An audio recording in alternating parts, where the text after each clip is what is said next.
হিন্দু ধর্মশাস্ত্রে মনুকে মনুষ্য জাতির আদি পুরুষ বলা হয়েছে।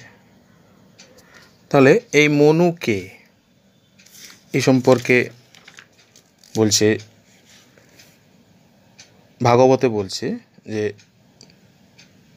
ব্রহ্মা যখন দেখিলেন যে মহাবীর্য সপ্তর্ষি প্রভৃতি দ্বারা সৃষ্টি বিস্তৃত হইতেছে না, তখন তিনি মনে মনে চিন্তা করলেন যে আমিই তো সর্বত্র ব্যাপ্ত আছি, অথচ আমার প্রজা সৃষ্টি পাইতেছে না। এই ভেবে তিনি নিজে নিজে মনে মনে চিন্তা করতে লাগলেন। সেই সময়কালে তার মূর্তি দ্বিধা বিভক্ত হইল এবং দুটি অংশ সৃষ্টি হইল, অর্থাৎ স্ত্রী, এই দুটি অংশ হল স্ত্রী এবং পুরুষ। তন্মধ্যে যিনি পুরুষ তাহার নাম স্বয়ম্ভুব মনু এবং যিনি স্ত্রী তাহার নাম হইল শতরূপা।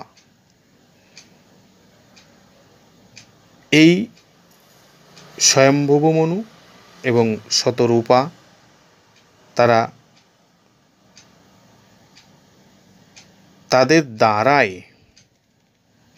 তাদের দ্বারাই মিথুন ধর্ম দ্বারা প্রজা বৃদ্ধি পাইতে লাগিল।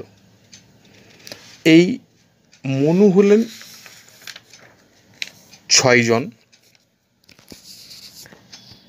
এই সম্পর্কে মার্কণ্ডীয় পুরাণে বলছে যে স্বয়ম্ভুব মনু পূর্বম মনু সরচিষস্তথা ঔত্তম স্তামসশ্চৈব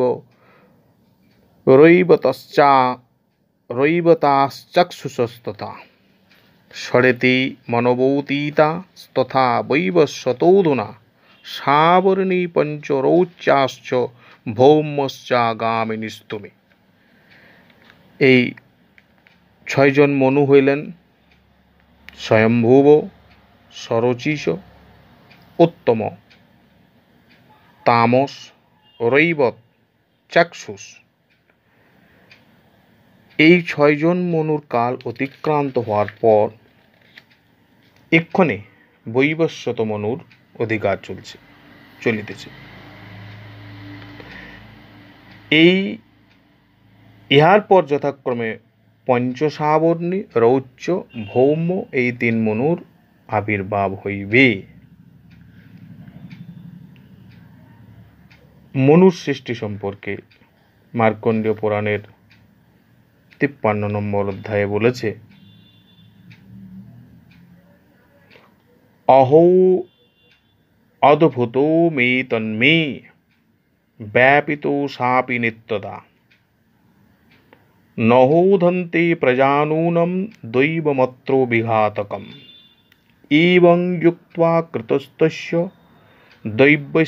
দৈবশ্চাবেক্ষতস্তথা কস্য রূপমভূদিত্যা যৎ কামমভীচক্ষতে তভ্যাং রূপবিভাগাভ্যাং মিথুনং সমপদ্যত যস্তু তত্র পুমানসৌ ভুন্মনু স্বয়ম্ভুবৌ সরাট স্ত্রী চাশী শতরূপাখ্যা মহিষস্য মহাত্মনঃ তদা মিথুনধর্মেণ প্রজা হ্যৈধ্যং বভূবিরে সচাপি শতরূপায়াং পঞ্চপত্তন্য জীজনত। আবার বলছে যে জগৎ সৃষ্টির জন্য এই যে স্বয়ম্ভব মনু এবং শতরূপার সৃষ্টি হলো, এই স্বয়ম্ভব মনু এবং শতরূপার 5 জন সন্তান ছিল। এদের মধ্যে 2 জন হলো পুত্র সন্তান, উত্থানপাদ এবং প্রিয়ব্রত, এবং কন্যা 3 জন হলেন আকুতি, দেবাহুতি এবং প্রসূতি। ভাগবতের তার উল্লেখ পাওয়া যায়।